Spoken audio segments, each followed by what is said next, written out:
Hello everyone, hope you're doing well. I thought we'll go over some of the data mines the last few days. Basically, it's a lot of the Battle Pass stuff that is going to be coming in the next little period because, well, this Battle Pass is ending and the next one is starting. And also there's some esports stuff and a few other things as well, such as some more high-tier aircraft changes, since stuff like the Eurofighter and the Rafale have had so many different changes over the time. It's pretty crazy. At the same time, they've also added some weird stuff to the files, including a set of decorations, which is kind of interesting, so we'll have a look at that too. But generally, the main focus of this is the Battle Pass, which is going to be coming out next week. So let's get into it, and let's see some other stuff the Battle Pass will have on offer. So first of all, they added both of the vehicles to the files. Obviously, with the Battle Pass now, they only do 2 vehicles. They don't do 3 anymore. So since it's an air vehicle and a ground vehicle, we're probably going to get a naval chest, which will have old event vehicles in and some other stuff. But the 2 vehicles, you have the BJ3, which is the SB2C5. It's a complete copy-paste of the French one, which is at rank 3. It just has different skins and crew models, obviously, since it is the Thai version, which is going to be in the Japanese tech tree at rank 3 at battle rating 3.7. This is actually a really good premium. It's going to be great for general grinding if you are into that, and also will be pretty good as a multi-role vehicle. It's just not very interesting, right? And that's the problem with this. The M46 is also coming in. This is a copy-paste of the US one with different camos.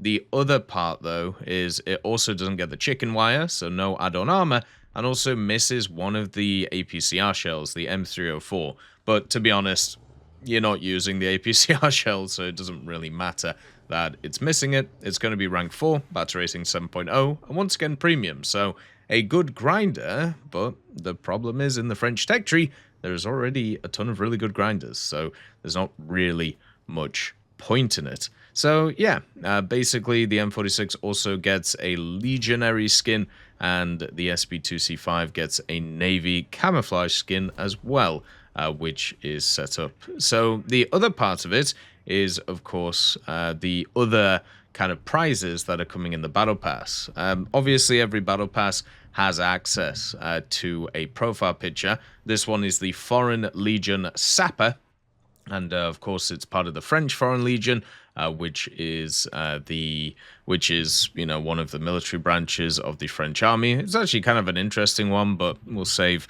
kind of the story of it for another video. The Foreign Legion Sapper has an axe and has a big old beard and looks pretty fun. So, that will be a profile picture you can unlock through the Battle Pass. And then also, there's the MAS, or the MAS 4956 rifle. So that's one of the decorations you're going to be able to get. There's also an anti-tank rocket launcher for France. Now, this one is the LRAC, and the LRAC F1 or RL83, one of the versions of the kind of ATGM launcher, which is pretty fun. So yeah, that's the standard one that the French use. It has been around for quite a long time and was developed in the 1970s and is still used around the place. So yeah, you're going to get that for France too. There's also a big old mortar decoration, a towed mortar for France with some big old wheelies on it. Looks like a 120mm, so I'm guessing this will be the naval mortar. We've actually had a mortar previously for naval, and this will just be an additional one. And then just on top of it, as another decoration, you have the Haybox Cube Guai, which is just this little box which stares into your soul with those eyes and that smile. This is one of those which for some reason looks incredibly daunting and as if it's just going to enter your home and just take over everything. Reminds me of a Doctor Who episode where I remember those little like blobs of where basically they were attached to humans, and then the humans would lose all their weight. But the thing is, the weight that they were losing were actually in the form of these little aliens, and it turned out there was a person who was actually breeding these aliens and using humans to create them. So kind of like a matron deal, which was pretty weird. They look like those little blobs, so kind of intimidating. And I'm guessing it's from a website because there's a bunch of like decals for this. It must be like an online store in the Asian area. I'm sure somebody knows what the Haybox stuff is. But unfortunately for me, I am not sure what it is. Another part of it is they seem to be adding more stuff to the files for the recycling mechanics they talked about in the roadmap of last year. You may remember that they talked about creating a system where you would be able to recycle a bunch of the additional stuff that you have in your inventory into other items or into other things. And so they are at least still working on that. My guess is this year we won't probably get a roadmap. If you remember BVVD's Q&A, they talked about the idea that they don't really, they like the idea, but at the same time it adds additional pressure. And, obviously, if you don't meet expectations, you get a bunch of really annoyed people. And that unfortunately happened last year. So I feel like they're probably not going to do it this year. But we do know that this is coming. It's just, when does it come? Will it be something in the next major update, which will be in, probably March, or is it something that will turn up sooner? Who knows? There's also a bunch of new esports titles. So remember when they did they've added some Twitch drop skins to the files. Twitch drop skins are basically the main way that they are promoting the esports stuff. They also do a bunch of like giveaways and obviously the tournaments themselves. They're really trying to make that a growth area.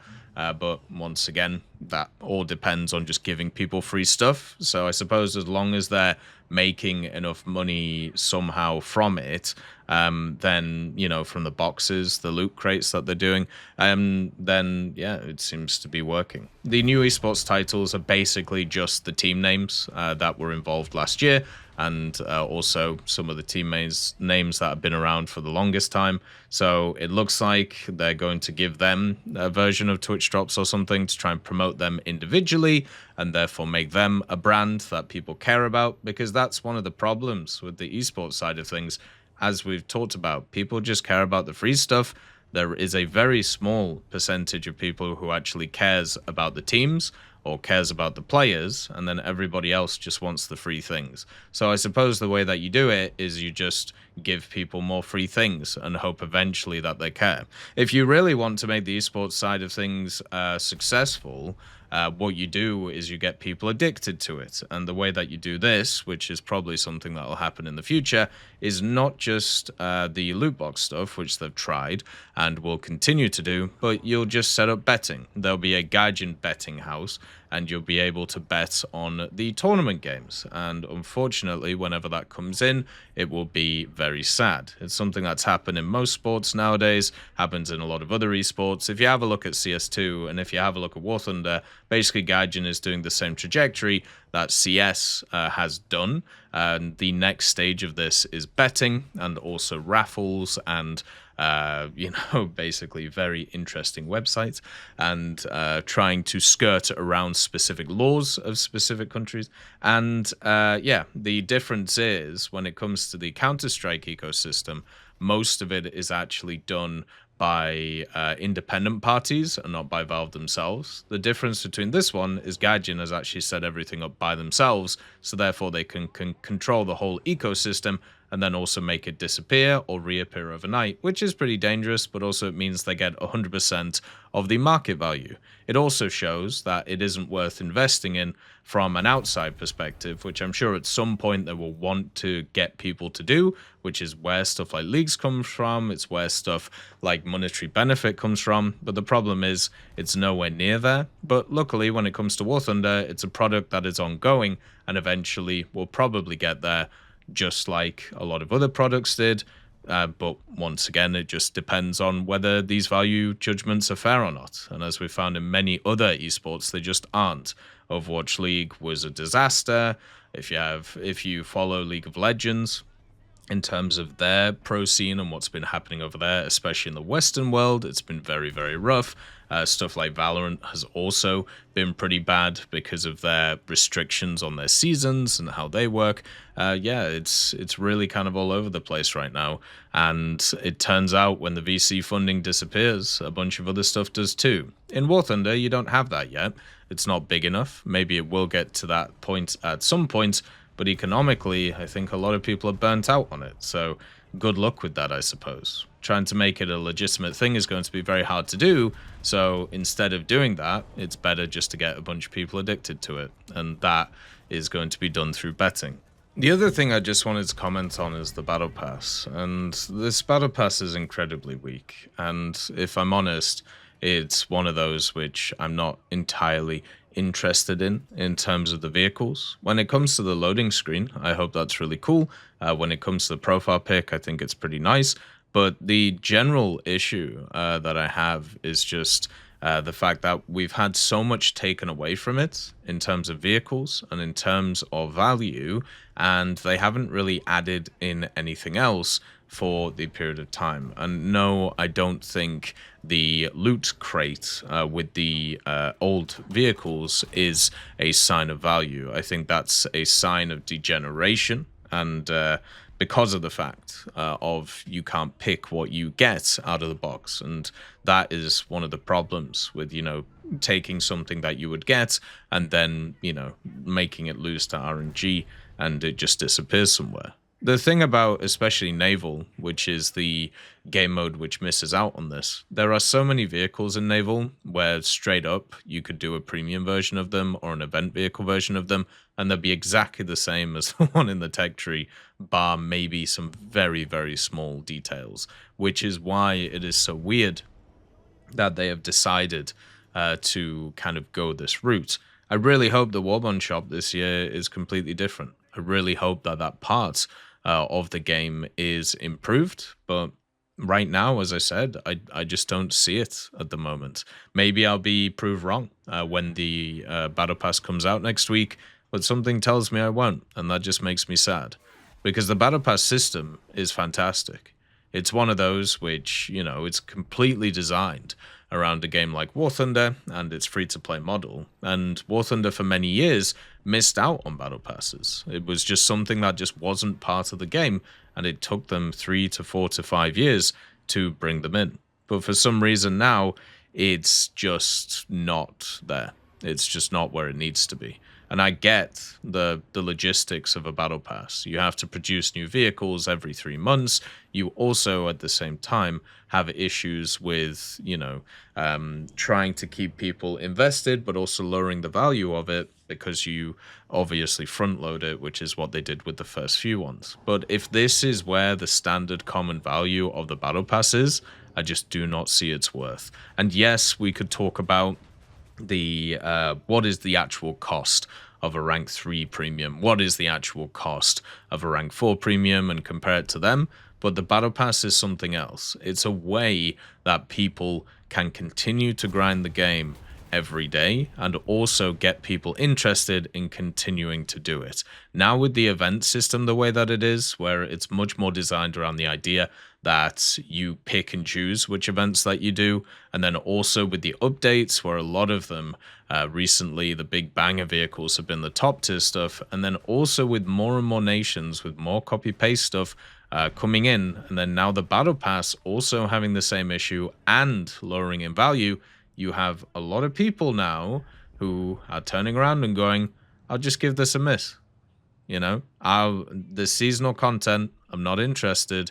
I will just go and do something else. And that is the problem. Because the whole point of stuff like the Battle Pass and these events is to keep people playing. But if they're fundamentally changing them, so they're not doing that, then they've got a problem. Hopefully next week we get some more information on hopefully some new stuff. If there isn't any new stuff, that's just going to make me sad. As always, I hope you have a wonderful day. And I'll see you next time.